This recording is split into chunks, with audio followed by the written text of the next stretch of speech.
Welcome to the Paranormal Lens podcast presented by Jot Nix Paranormal. I am Jamie Widener. I will be your host tonight, along with Chad Thomas over there, Somewhere.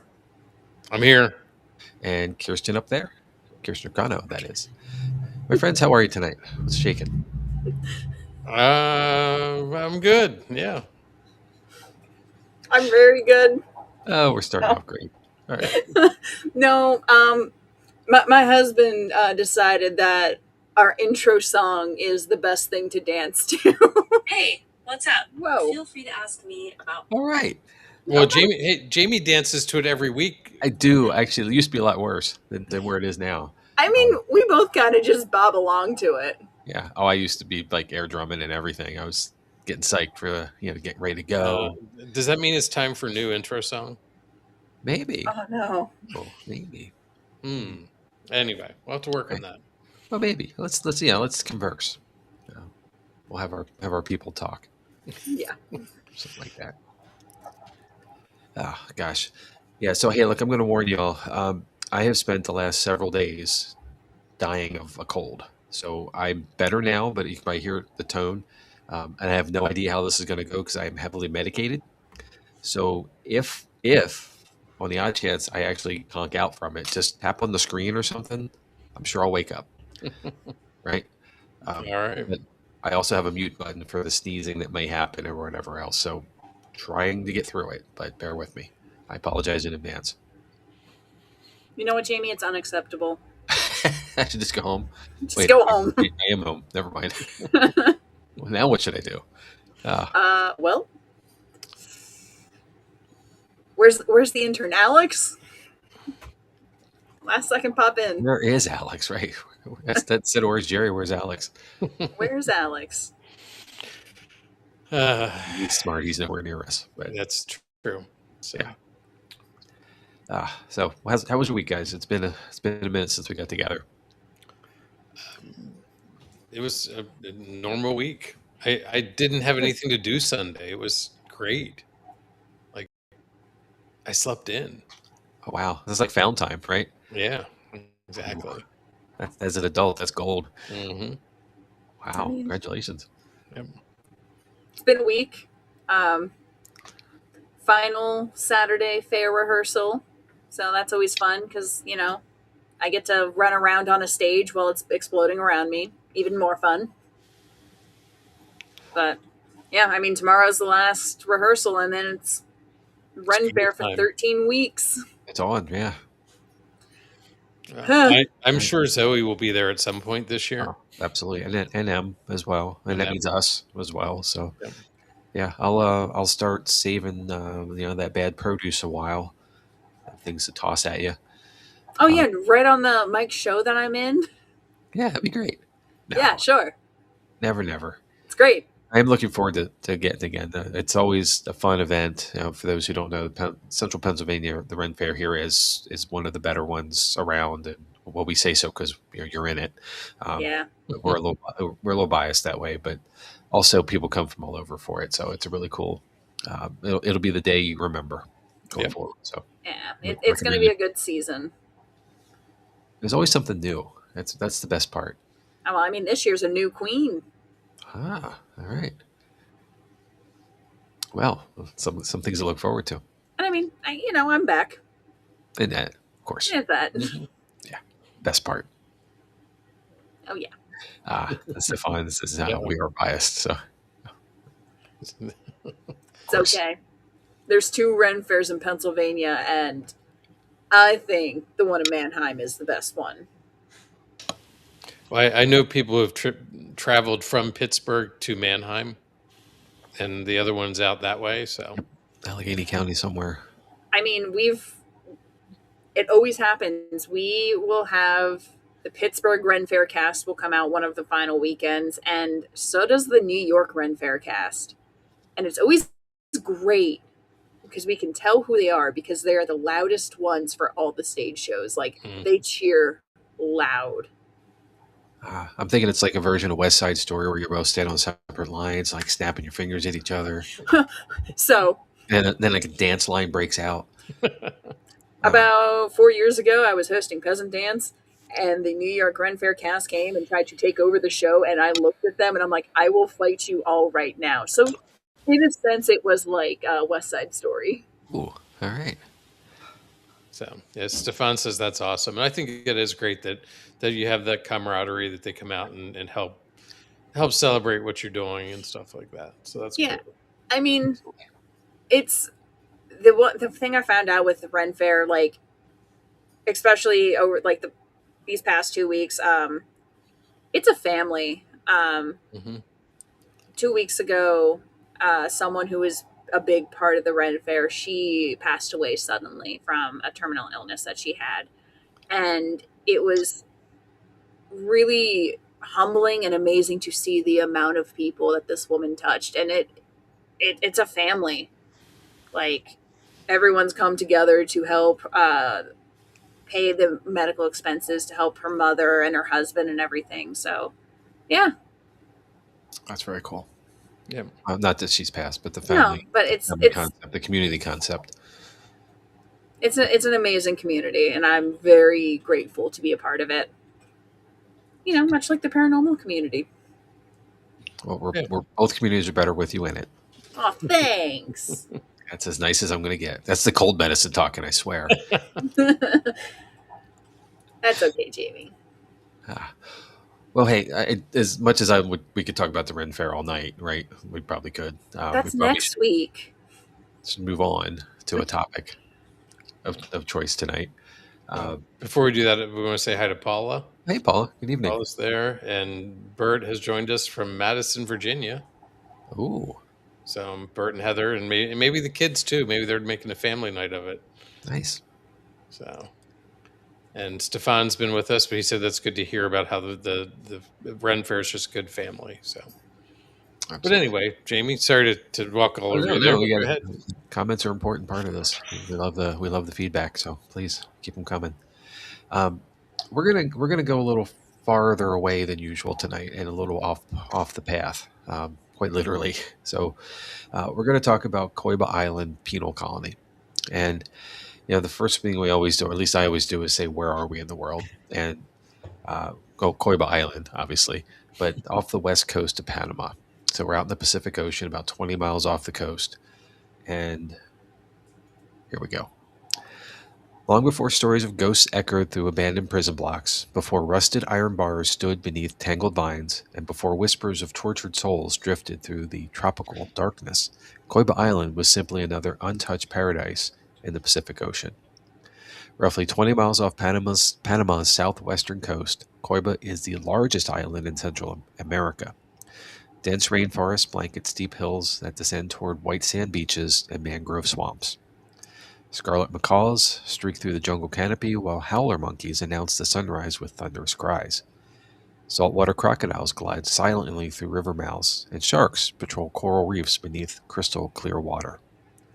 For thousands of years, indigenous peoples occasionally visited the island to hunt and fish, but Coiba was never heavily settled. Its isolation made permanent habitation difficult.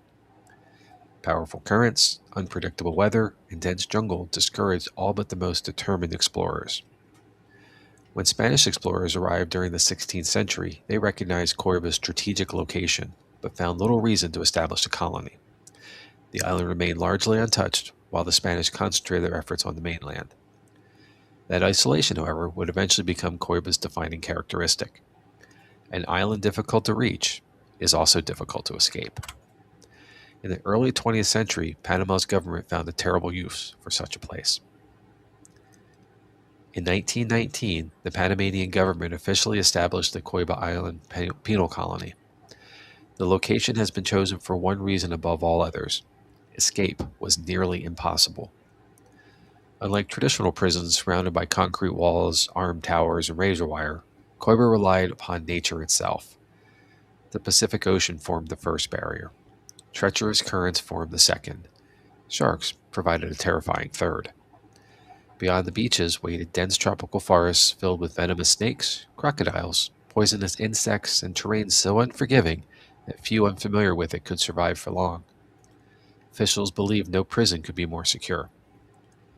Instead of constructing one enormous prison complex, authorities scattered dozens of camps across the island. Prisoners often lived in crude wooden barracks surrounded by jungle rather than stone buildings. Many of these camps specialized in forced labor. Convicts cut timber, others cleared jungle, some worked fields under relentless tropical sun. Others built roads that seemed to disappear back into the rainforest almost as quickly as they were completed. The prison quickly developed a brutal reputation. Punishment was harsh, medical care was minimal, and food was often inadequate. And isolation from family could last for years. For many inmates, Coiba felt less like serving a sentence and more like disappearing from the world entirely. The mainland gradually forgot them. Perhaps that was the point. The comparisons come naturally. Around the world, people began referring to Coiba as Panama's Devil's Island, invoking comparisons to the infamous French penal colony off the coast of South America. Like its namesake, Coiba became synonymous with suffering. Each day followed a punishing routine. Before sunrise, guards awakened the prisoners. Breakfast was meager. Work lasted until exhaustion. The tropical climate offered little relief. Temperatures climbed rapidly, and humidity wrapped itself around prisoners like a heavy blanket. Clothing remained soaked with sweat. Mosquitoes attacked relentlessly, carrying diseases through the camps. Failure to meet expectation often resulted in punishment. Former prisoners later described beatings, solitary confinement, and exhausting labor details. Hope became the rarest commodity of the island. The jungle itself seemed determined to break the human spirit. Rainstorms arrived without warning. Trees towered overhead, shutting out much of the sunlight. Strange animal calls echoed through the darkness after sunset. Many prisoners admitted that nighttime frightened them more than the daylight, not because of what they could see, but because of what they couldn't. Everything became even darker under General Omar Torrijos came to power during the late 1960s. Although Coiba had long housed violent criminals, it increasingly became a destination for political prisoners and individuals viewed as enemies of the government. Some inmates disappeared into remote prison camps where little outside oversight existed. Human rights organizations would later criticize conditions inside the penal colony, describing forced labor, violence, and widespread abuse. Several former inmates claimed guards ruled through intimidation. Others spoke of executions. Some accounts alleged prisoners were simply taken into the jungle and never returned. Documenting every allegation has proven difficult. The island's isolation meant few outsiders witnessed daily life, and officials' records remained incomplete.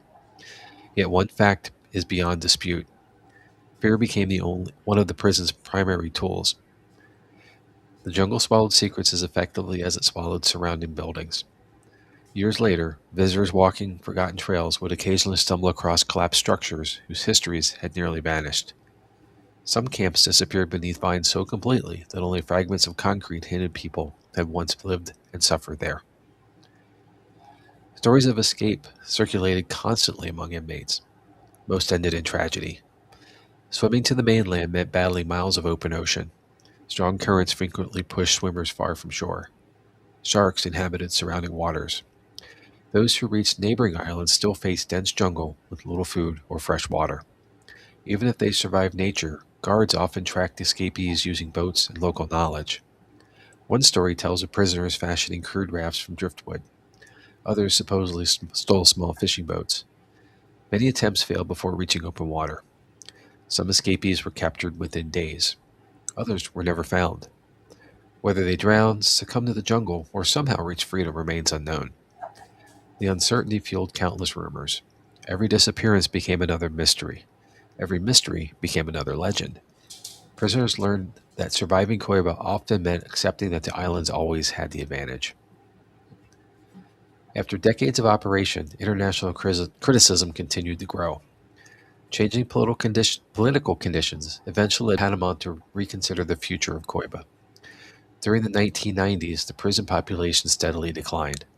Finally, in 2004, the penal colony officially closed. For the first time in nearly 85 years, the sounds of prison life disappeared. No whistles signaled morning labor, no cell doors slammed shut, no guards shouted orders through the camps. Nature immediately began reclaiming everything. Roofs collapse beneath tropical rains, tree roots crack concrete foundations, vines climbed rusting prison walls, birdsong replaced human suffering. Today, Coiba National Park is recognized as one of the world's greatest natural treasures. Declared a UNESCO World Heritage Site, the island protects extraordinary biodiversity both on land and beneath the surrounding sea. Scientists study species found nowhere else, while divers travel from around the world to experience its remarkable marine life. Yet, amid this remarkable recovery, reminders of another era remain. The abandoned prison buildings still stand. Peeling paint clings to cracked walls. Rusted bars frame empty windows. Hospital wards sit abandoned. Cells remain open to the humid air. Visitors who walk these silent corridors often describe an overwhelming feeling that history has not entirely left the island. Some say the buildings simply preserve memories. Others believe they preserve something else. Because when darkness settles over Coiba, many insist the island is no longer occupied solely by wildlife.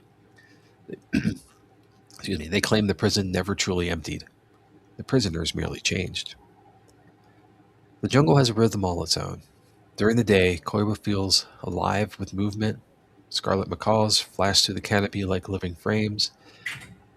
White-faced Chapucan monkeys, there we go again, Steve last week, chatter from the trees, and waves crash steadily across the rocky shores. The air is thick with the scent of salt water, wet earth, and tropical flowers. But as evening settles over the island, something changes. The birds grow silent, the wind softens, even the insects seem to pause. For many visitors, it is simply another transition from day to night in the rainforest. For others, it marks the beginning of something far less ordinary. Tour guides, park staff, fishermen, and the occasional overnight visitor have shared stories that are remarkably similar despite being told years apart. They speak of an uneasy feeling that settles over the abandoned prison after sunset, a sensation of being watched by unseen eyes. Few claim certainty about what causes it. Some attribute it to the imagination. Standing inside a prison where generations suffered is enough to unsettle anyone. The peeling paint, rusted bars, and empty corridors invite the mind to fill the silence with memories. Others are not convinced psychology explains everything.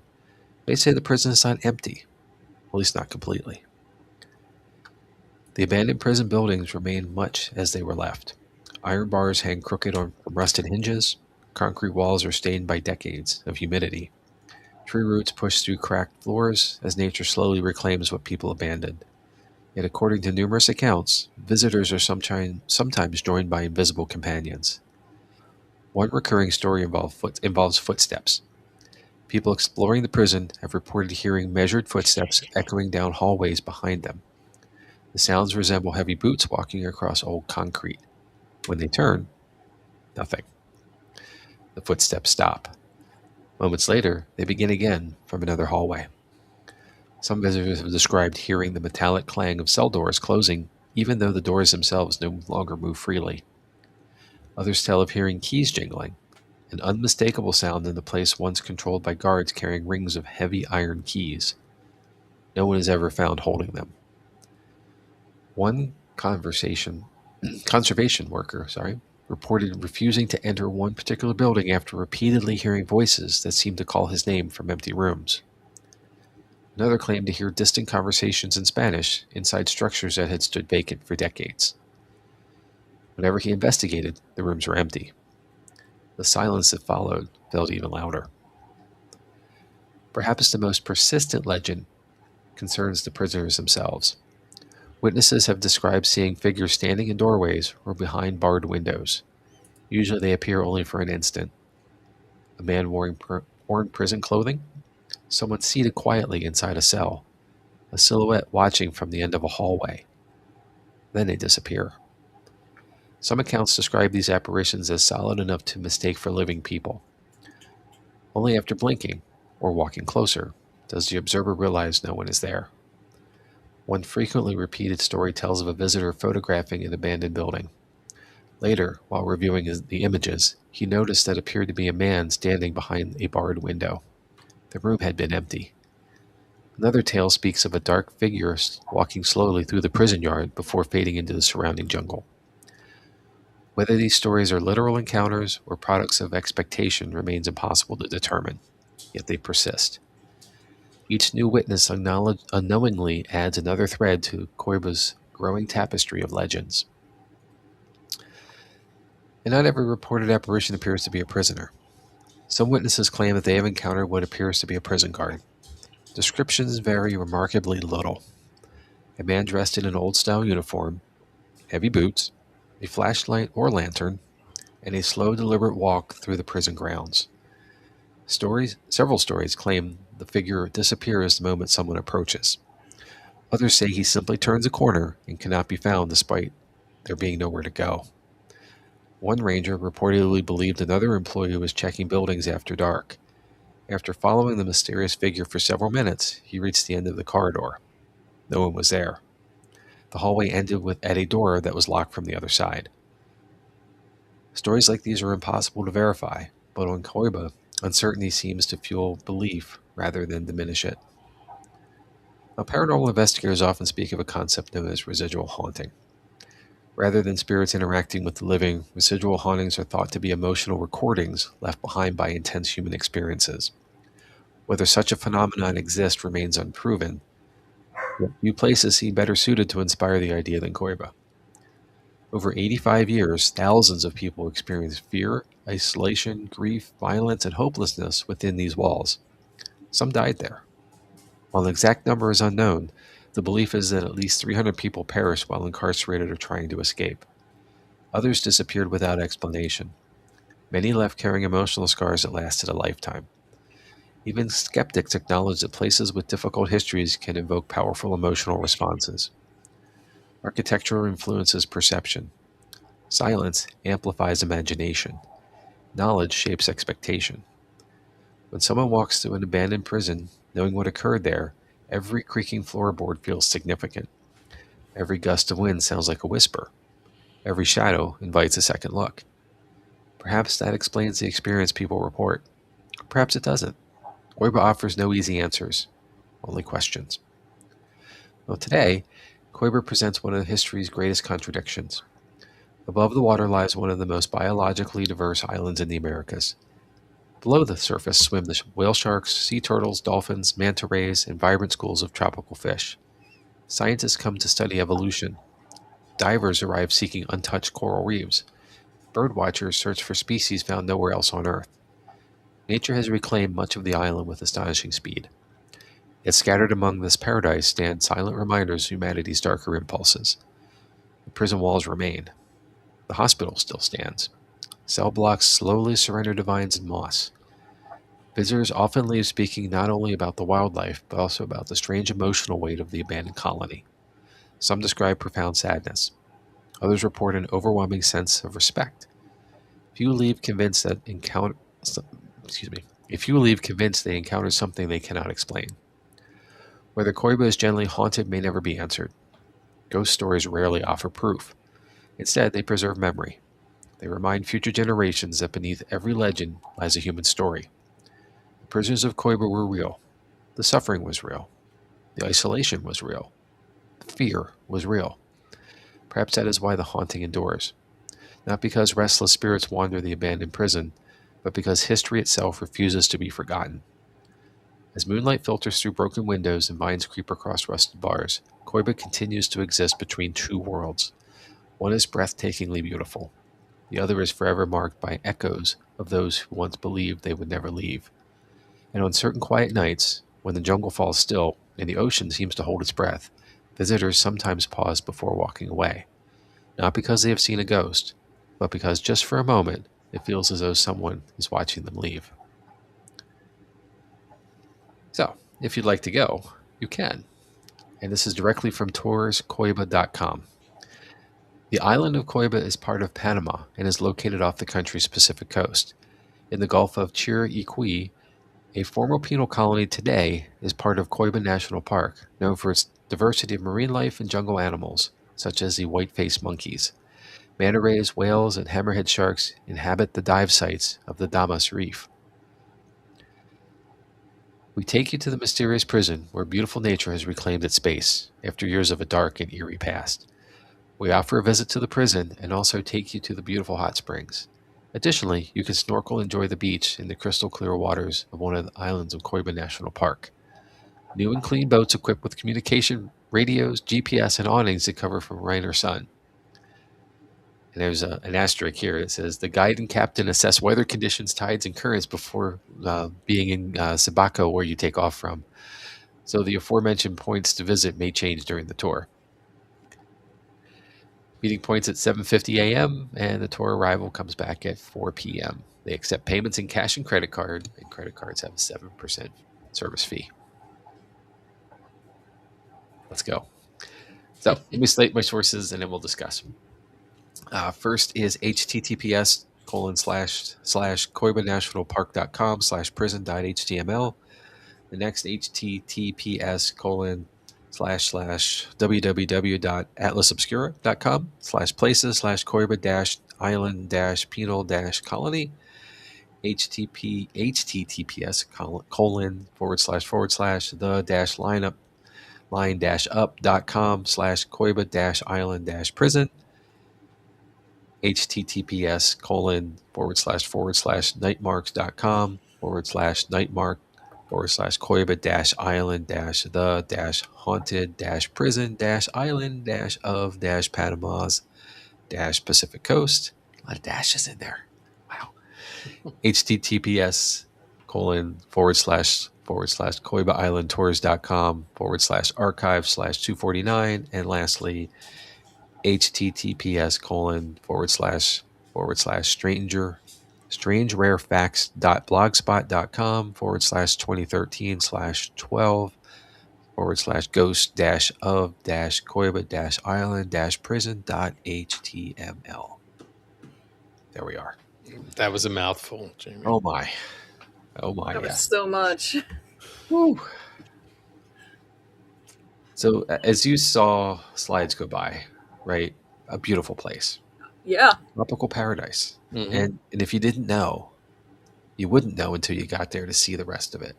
It's amazing how we've taken something that is so heavy and so hard for people to become now a tourist attraction.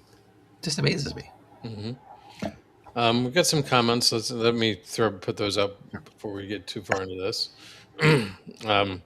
Paula said again, the prisoners are still there in spirit, reliving their lives over and over and never crossing over. Bert said, I used to be a corrections officer. I don't think I would want to work there. Heather said, I've been to Panama and through the canal. The wildlife is beautiful if it's not trying to kill you. Um, Paula also said it's a beautiful place. And she also said, I'm surprised that no one has tried to help the prisoners move on. So, What I've gleaned from this, I think the most interesting thing is that it's really not a paranormal hotspot. You know, it's not a location that people go to like we go to, like White Hill or mhm. Right. you know any attraction place here. You know, Trans Allegheny, whatnot. You know, it's not that, and it's possibly because you know it's 20 miles on a boat one way. You know, then there's a cost. You know, which I didn't quite catch what the cost was. I didn't really advertise it, but yeah, maybe there's something to that. But you know, you're also dealing with a different culture, and perhaps it's not what it is for us with the interest and fascination that we have toward the paranormal. It's more of a reverence instead. Mhm. Mhm. So I'm speculating to say a lot of that. If anybody's been, I'd love to hear it. You know, what your experience was and why you were there and so forth and all that. You know, obviously it's somewhere we're not likely going to get to. I'd call road trip, but I don't think I want to go, honestly. Um, this is one of those places that I think just needs to be revered and given its place. Well, didn't you said it's a UNESCO World Heritage Site, right? It is, yes. And that in itself just should tell you something that Yes. it should be respected It and is a protected location. right. Yep. I from you telling the story and everything, I couldn't see going there because, like you said, it's kind of going to become this tourist trap, and to me, it feels wrong. And I'm not putting any shame on anyone who has gone to it. I don't think I could. I think if you go to it with the respect that it deserves, that's Yeah, one thing. But again, it's not a place to walk around and go. Is there anybody here with me? Like it's more of a place of reverence and respect, yeah. and not not investigating, not digging into. But Bert also said, "Nope, way too hot for me." Um, I was looking at the location of this, and Jamie, I know you're aware, but Kirsten, I don't know if you know or not. I was in Brunei, which is about 5 degrees Hmm. north of the equator. This is about the same parallel. Yeah. Um, so when you were talking about buildings being overgrown and things like that, when I was there working for a company, we did some installation work, and then that building was abandoned. People went back 2 years later, and the building was all but gone. And this building was built out of concrete. It wasn't just wood and timber. It was a concrete building that the jungle had overtaken in about 2 years. So as you were describing that, I was, and the monkeys and the swamps, and like it took me back, Jamie. So I know what the temperature's like. We had 2 seasons. We had hot, and then we had hot and humid, and you know, and monsoons, and it was an amazing experience, but not something I need to go back to. So. I can appreciate that. I'm joking to say this, but I spent a lot of summers in the here in the U.S. in the Gulf states, and every day at 3 o'clock it rained like Hmm. clockwork. It's within reason, and you felt like you were just everything you were wearing was just stuck to you all day long. And that's many degrees further north than the Hmm. equator where you are here and where you were in Brunei. I can't imagine what this feels like. The air just has to be thick, and the heat. It's consistent. You're not really having a season there. It's just hot, Yep. Yep. because of the equator. Hmm. It's amazing, and it's a perfect place to to put this prison if you wanted to have one anyway. Yeah. I can understand it. I think that's kind of goes without saying, but the mind of the people who created this, they really they knew that no one was getting out. Yep. Yeah. Stefan said, "No go with my northern Eastern European ancestry." Exactly. Well, I think you hit on something there, Jamie. They knew what they were doing. They put it there because they weren't going to get out. But it was eventually realized that that's not how we treat people, even prisoners. Um, you know, Right. it's not it's not a great way of um, living. So.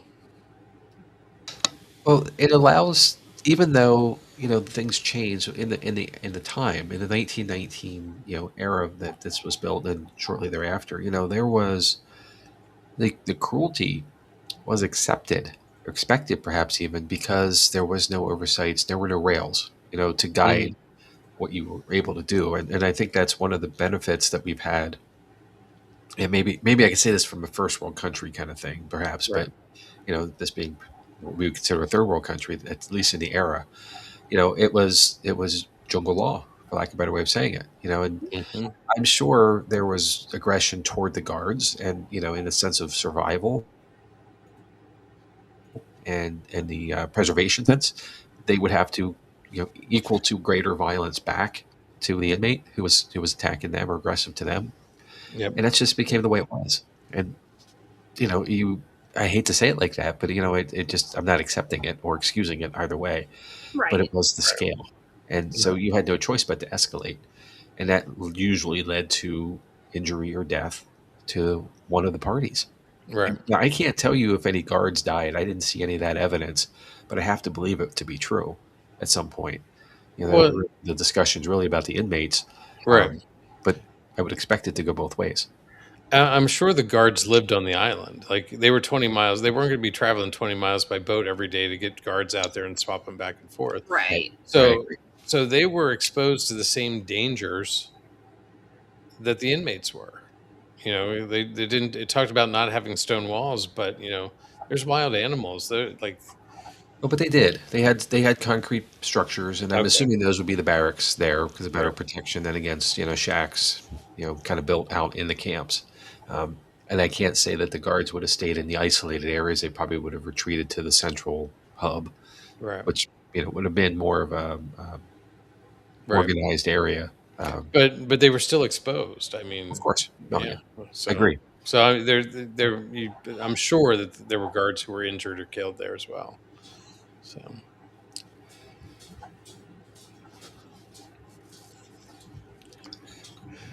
yeah, I don't want to say road trip this time. no, I don't think I can. I can't. I know I can't actually. I won't. I'm with Stefan here on the Northern European heritage. I like hot weather, and I've lived in the Southwest several times through the years, but this one goes a little far and above that for I'm me. okay if it's a dry heat. it's not in that Not there. not that No, zone. I like my dry heat because I'm not dying of sweat. Yeah.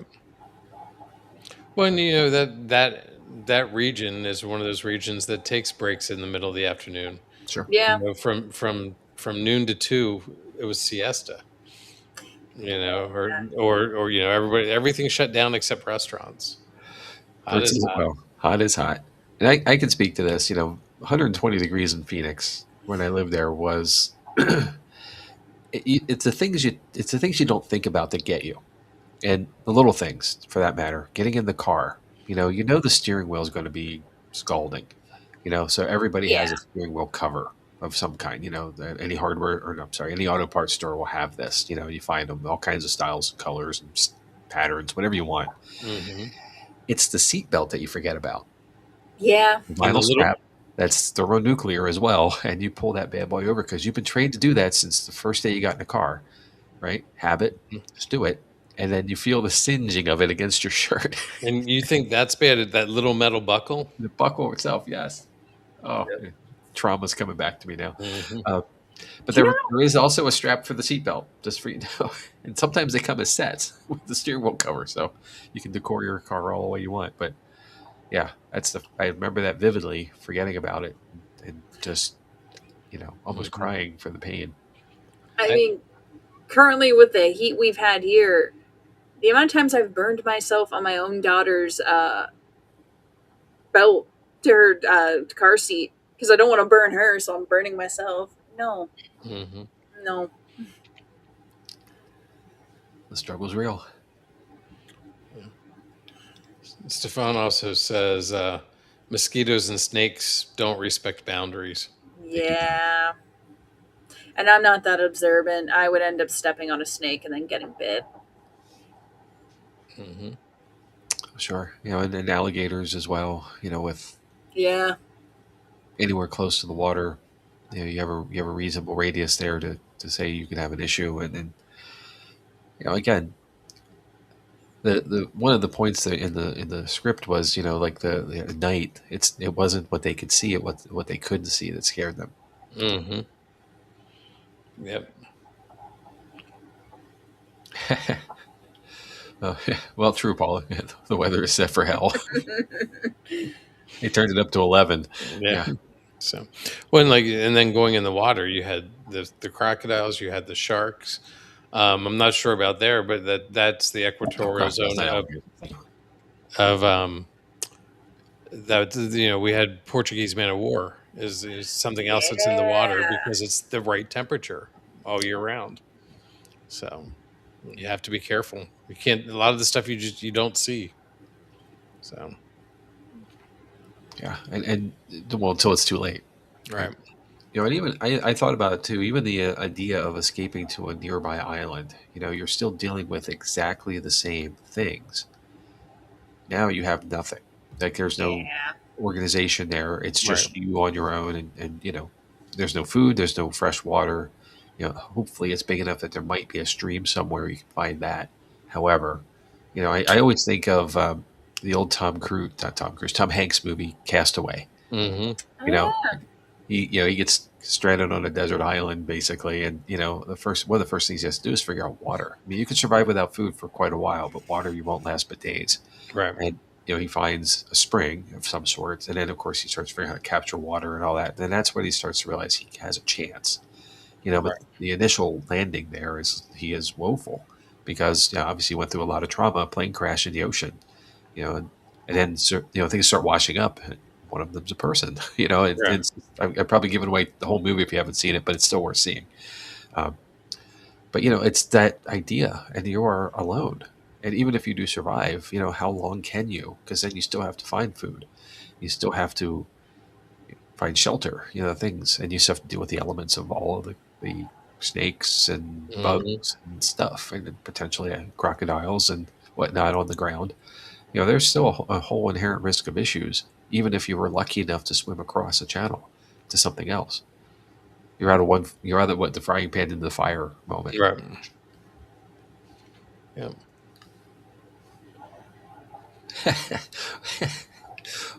Paula shared that her pool is 94 degrees. It feels like a crock pot right now. That's not a pool. Yeah, that is. That's a witch's cauldron, perhaps, Yes.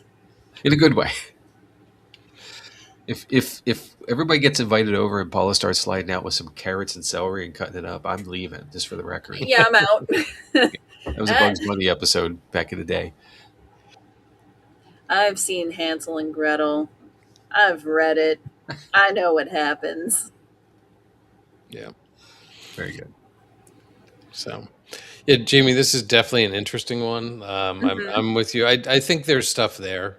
There definitely is things there, but it's a place to be respected and not visited by everybody. Agreed. Yeah, Yeah, I agreed. I would say if I'm going to ask the question, is it haunted or is it paranormal? As we turn the lens to it now, is it? What do you think? I'd say yes. I think it's active. Yeah. Agreed. Yeah. And I my guess would be it's a lot of residual things probably. I don't know that this is a place where a spirit would want to hang out. I think it's more of that residual, the stone tape theory sort of thing. Mhm. Agreed. So Good topic. I mean, yeah. I didn't know about this, so it was interesting to listen and learn something new. Yep. There we go. That's what we do. Yep. Yeah. Paula agrees. What does everybody else think? And if you're not watching live, send us an email. So, drop a comment on the source you're watching on. We do check it. Let us know what you think. Yeah, please.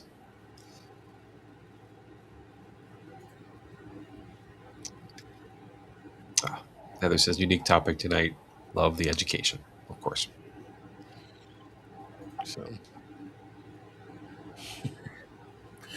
Ooh. Very interesting, but don't want to go. Are there any natives to the island? No, there are not. It's not a. There were local indigenous to the mainland that would occasionally come to the island in the day to hunt, fish, and so forth, but never to stay as far as a colony or any kind of settlement. And even the Spanish conquistadors weren't interested in any kind of a formal post. and if they weren't interested, it wasn't worth. Well, it probably didn't have enough strategic location for them, and there certainly wasn't any gold.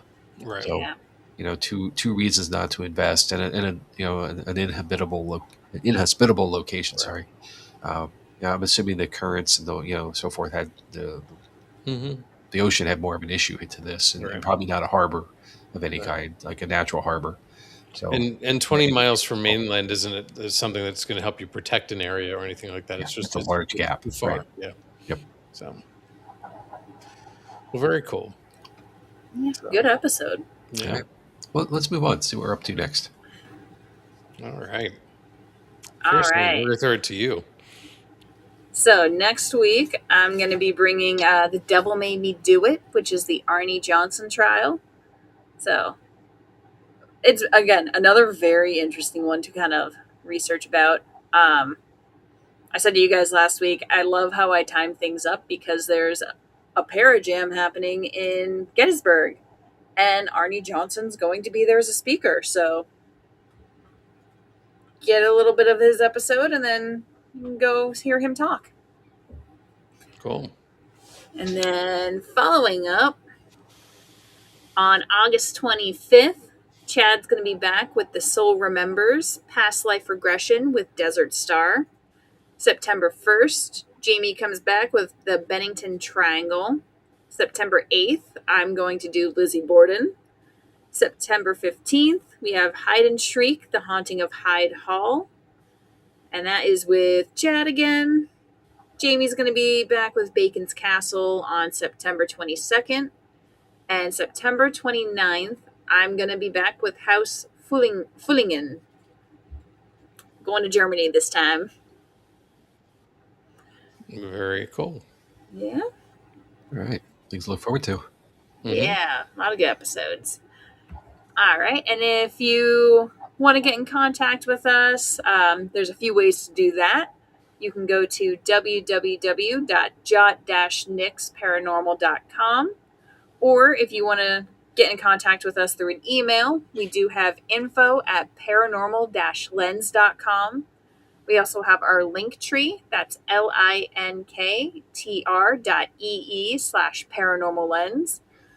And we do have a Buy Me a Coffee. If you want to help support the podcast at all, you can go there by using buymeacoffee.com/paranormal9.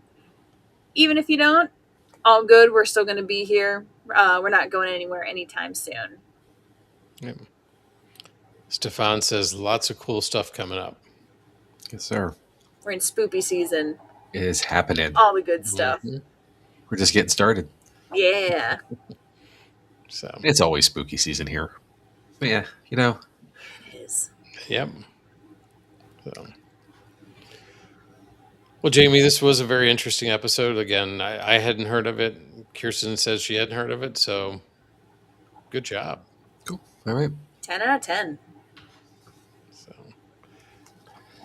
And Any- Jamie, you didn't die during it. I tried not to. I'm struggling right now. You know, like how you build up for something, so I was holding on, but I don't know if the meds are wearing off or whatnot, or the adrenaline's flowing, Good done job. flowing through. But oh my, yeah, I keep muting myself to sniff, so it's terrible. I'll be better next week, I promise.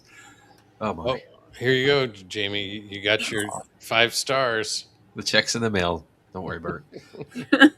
So, I hope Bert. I insert both Bert and Heather in the family. I hope you guys are having a great time down in Virginia.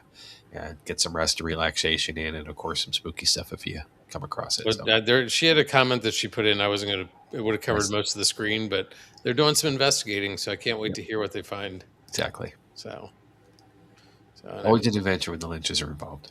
Mm-hmm. Oh, thanks, Paula. I will. So Thanks for hanging on all the way through this one. all right. Well, Jamie, thank you for bringing us this. Thank you to all our listeners and people watching us, everybody who visits us. We appreciate it. We can't do it without you. I mean, we could do it without you, but it's not the same. So we really appreciate it. We appreciate everyone who can interact with us on Tuesday night, and look forward to hearing people who catch us later. So, yeah. Looking forward to some fun stuff coming up. So, any other thoughts before we wrap up? No.